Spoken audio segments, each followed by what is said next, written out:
ทักทายสบายดี FC เบิร์ดทุกคนทักทายสบายดีลูกค้าผู้โดยสารทุกคนทุกท่านเนาะที่มา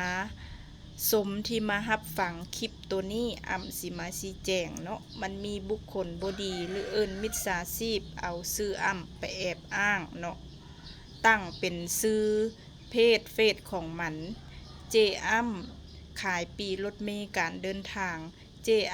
ขายปีรถเมล์สาวสวรรค์คือมันบ่แม่นเด้อบ่แม่นเนาะมันเอาไปแอบอ้างเป็นมิจฉาชีพเด้อบุคคลบ่ดีเนาะเอาไปแอบอ้างเนาะถ้าลูกค้าโดยสารพบเห็นเนาะอยู่กลุ่มรถเมล์กลุ่มอีหยังกะยาถ้าเห็นบุคคลนี่ให้จองปี้ทักหาตอบอันนั้นอันนี้เนาะห้ามลงเสือเด็ดขาดเนาะมันบ่แม่นเด้อ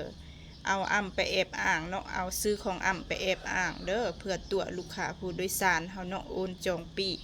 ห้ามลงเสือเด็ดขาดเบอร์โทรกับบ่แม่นเบอร์โทรเด้อ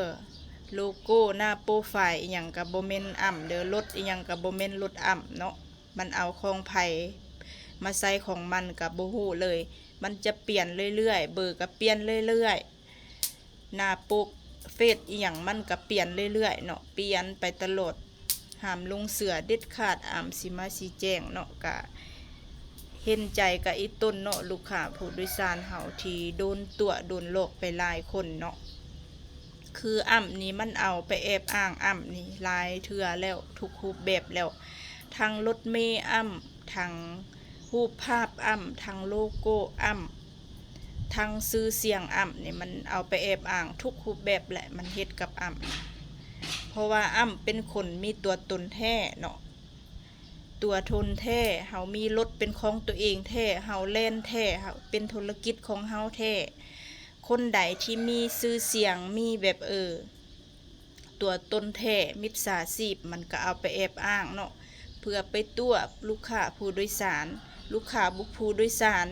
เขาเจ้าก็ลงเสื้อเนาะเสื้อแท้คิดว่าแม่นเนาะแต่ว่าแค่ซื้อกระเซ็กแค่ซื้อมันไปแอบอ้างลูกค้าผู้โดยสารบางคนก็ตกเป็นเหยื่อกะเสื้อเนาะเสื้อเลยคิดว่าแม่นอะไรเนาะเนี่ยเจเนาะนี่นะไปแอบอ้างนะกะเสื้อเนาะถ้าเป็นคอยเขากะเสื้อสินะคือลูกค้าผู้โดยสารบ่ฮู้เนาะคนที่แบบบ่ได้กดติดตามค่อยสินะเขาเจ้ากะเสื้อหรือว่าคนที่ติดตามกะเสื้อสินะมันก็เอารูปรถอูบอีหยังของไปส่งให้ลูกค้าเขาเนาะลูกค้ากะเสื้อสินะสิมาสิแจงซำนี้แหละห้ามลงเสือเด็ดขาดเนาะถ้าผู้ใดแบบสิเดินทางอีหยังแท้ๆนำนะต้องโทรหาเซตหาโดยตรงเลยเฟซของมันจะมีรูปมีรูปรถมีโลโก้คักแน่เนาะเพจของนะทุก2ทางเลยเนาะแต่ตัวนั่นที่ว่าชี้แจงไปให้มันบ่แม่นเด้อบ่แม่นเนาะมันเป็นคนบ่ดีเป็นมิจฉาชีพห้ามลงเสือเด็ดขาดก็เห็นใจกับอีต้นเนาะลูกค้าผู้โดยสารเฮานะที่โดนตัวโดนโลกกะหลายคนแล้วเนาะก็เห็นใจกับอีต้นฝากหั่นแหละระมัดระวังเอาเนาะคือเนี่ยผู้ใดเซตมาหานะรับจองปี้บ่ค่าเครื่องเท่านั้นเท่านี้ก็แนะนำไปเนาะชี้แจงไปแต่ว่าจะบอกว่าบ่ให้โอนจองเนาะเพราะว่านี่มันมีมิจฉาชีพแอบอ้างหลายอยู่บอกว่าบ่ให้โอนจองเนาะให้มาซื้อปี้น้ำพวกเฮาเลยอยู่คิวรถสายใต้เฮานี่ทางขึ้นทางลงถ้าแม่นตอนขึ้นแล้วแม่นซื้อน้ำเฮาอยู่ดอนโค้งคิวดอนโค้งเนาะคิวปักเสเสนูสวรรค์ทักแขกสินะแล้วก็สามารถซื้อน้ำทางได้อยู่เทิงรถอยู่หน้ารถน้ำเฮาได้เนาะจะบอกให้จ่ายปลายทางเนาะจะบ่รับโอนจองเนาะ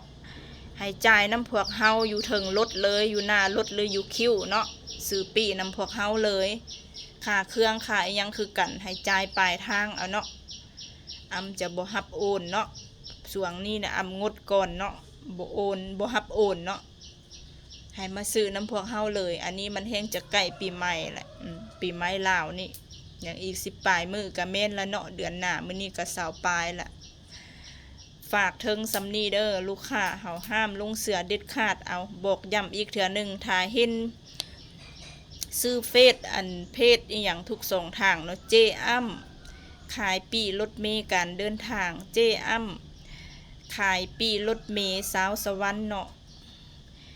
ที่มันเอารูปโลโก้รูปอีหยังก็บ่ฮู้เนาะขึ้นโปรไฟล์ขึ้นหน้าปกมันบ่แม่นรูปอ้ำแล้วก็บ่แม่นรถอ้ำเนาะอันนั้นบ่แม่นอ้ำเด้อเป็นมิจฉาชีพเป็นบุคคลบ่ดีเด้อห้ามลงเสือเด็ดขาดขอขอบใจ